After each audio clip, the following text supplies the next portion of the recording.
have something a little bit different today. I'm going to bring you a portion of what I might be preaching tomorrow. And if I don't preach this, then it still stands alone. But I'm going to read a scripture text in 2 Samuel 18, verse 19 through 30. And the setting of this is Absalom has revolted against his father David. And the story goes way back, between Absalom, who had killed his half-brother, and David mourned over this, but he had never done anything when Absalom's half-brother Amnon had attacked his stepsister, and who was the sister of Absalom. And so Absalom had invited everybody to his house and invited his father, knowing his father wouldn't come, and he had some men attack and kill Amnon. And so, long story short, some years later, Absalom was reinstated back, into the kingdom. He came home, but he began to win the people over to himself. And I don't know, it's hard to say where he got the idea that he thought he should be the king instead of David. Perhaps looking at his father's mistakes, and David made mistakes. He wasn't a perfect man. And so here we have a battle where Absalom has formed a group of men to go against David, and he took time to do this. And the people, he had stolen their hearts. And so David had left with his soldiers, and Absalom was now on the battlefield, ready to fight against his father. And so in verse 19, then Ahimaaz, the son of Zadok, said, "Let me run now and take news to the king, how the Lord has avenged him of his enemies." Now you see the conflict here. When you go take news to the king and say, "Hey, the Lord has avenged you of your enemies," what you're also saying is your son, possibly, he's lost the battle, and his son had died. How is that good news? And the good news was bad news, and the bad news was good news. And so he said, "Let me run and take the news to the king, how the Lord has avenged him of his enemies." And Joab said to him, "You shall not take news this day, for you shall take the news another day. But today you will take no news, because the king's son is dead." Then Joab said to the Cushite, "Go tell the king what you have seen." So the Cushite bowed himself and ran to Joab and ran. And Ahimaaz, the son of Zadok, said again to Joab, "But whatever happens, please let me run after the Cushite." In other words, he'll get there and tell him the news, but that's all I am. I'm a runner. So let me run, and that way they'll have their news, right? "Why will you run, son? You don't have any news ready." He said, "But whatever happens, let me run." So he said, "Run." Then Ahimaaz ran by the way of the plain, and he outran the Cushite. They didn't think that would happen. Now David was sitting between the two gates, and the watchman went up to the roof over the gate to the wall, lifted his eyes and looked, and there was a man running alone. Then the watchman cried out and told the king, and the king said, "If he is alone, there's news in his mouth." And he came rapidly and drew near. Then the watchman saw another man running, and the watchman called the gatekeeper and said, "There's another man running alone."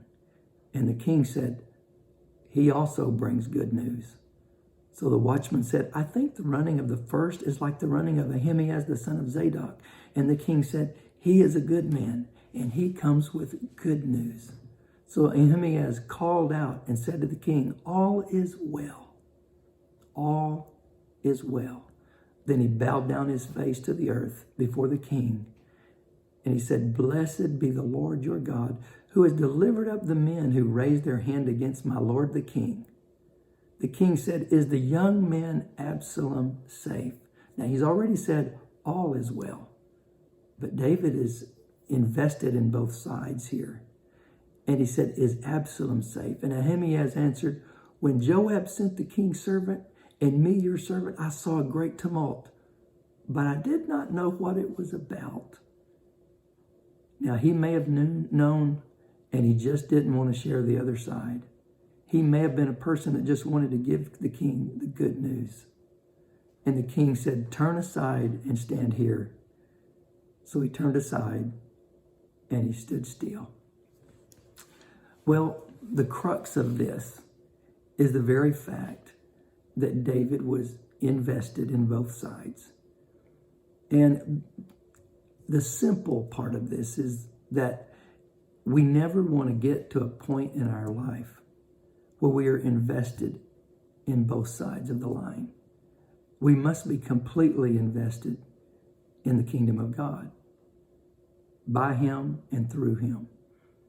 For in him, we have all things that we need. But when we are equally invested in the other team, now I'm not talking about your job life and your church life, but sometimes we get too much invested in the world that can't give us anything back. And we can become too invested in a life that cannot give anything back. And what had happened to David is he had made a mistake. And the Bible goes, going back some chapters at a time when kings go forth to battle. David remained in his house. And he sent Joab and said, you're going to a small town of Rabbah. And, it's the springtime of the year. It's the time when people would draw the battle lines and support their economies by how they fought their battles. And David said, you go ahead, Joab, and I'm going to stay here.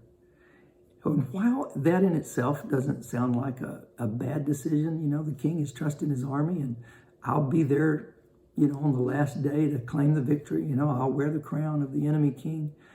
But I'm going to stay home. The problem was what happened when he stayed home from battle. We know the story. Terrible, terrible story.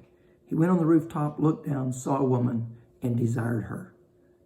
That in itself could have stopped if he'd have thought, wait a minute, I know whose wife she is. Her husband's faithfully fighting the battle. But David made a mistake, an error in judgment, and he invested in the wrong side. His investments then were not conducive to being a good king or even a good father. And he actually undermined his authority and his integrity by trying to take somebody into his home that wasn't his. And then when she was found to be with child, he asked for Uriah, her husband, to come back and said, you need to go spend some time with your wife. David tried to cover his tracks, but Uriah was a righteous man, and he wouldn't even go into his wife. And David realized this is going to be found out. And so he sent a letter in the hand of Uriah. And in Uriah's hand was a sealed letter, meaning he couldn't open it and read it. That wouldn't be something he could even do.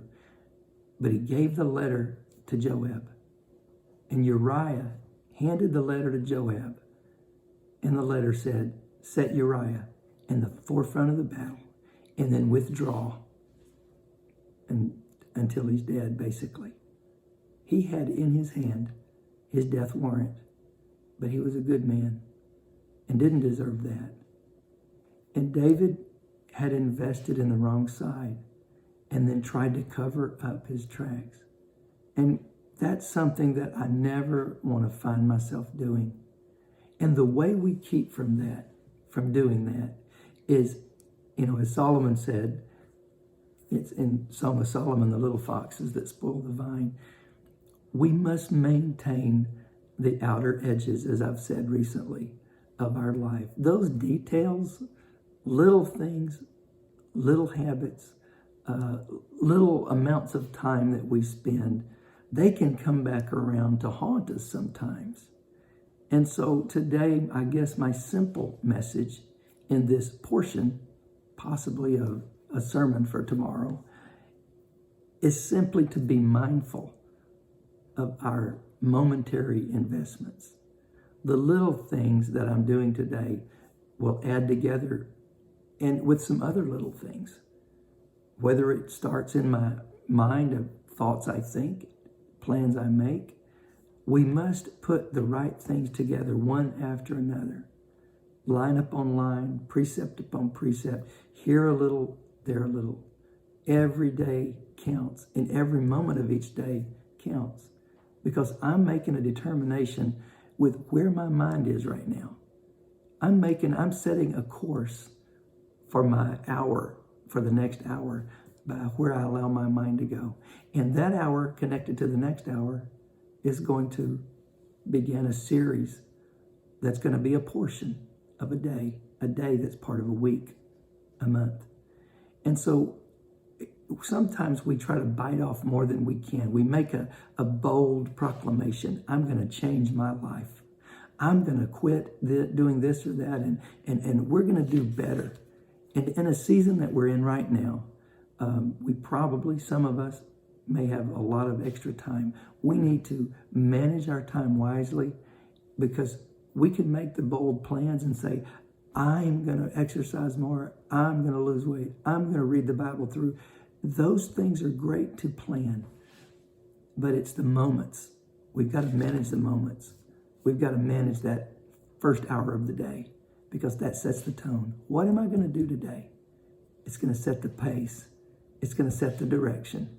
And that direction is going to draw me to a place, hopefully, of positive investments for that day. And then that day, when it's over, I'll look back on it and say, I did good.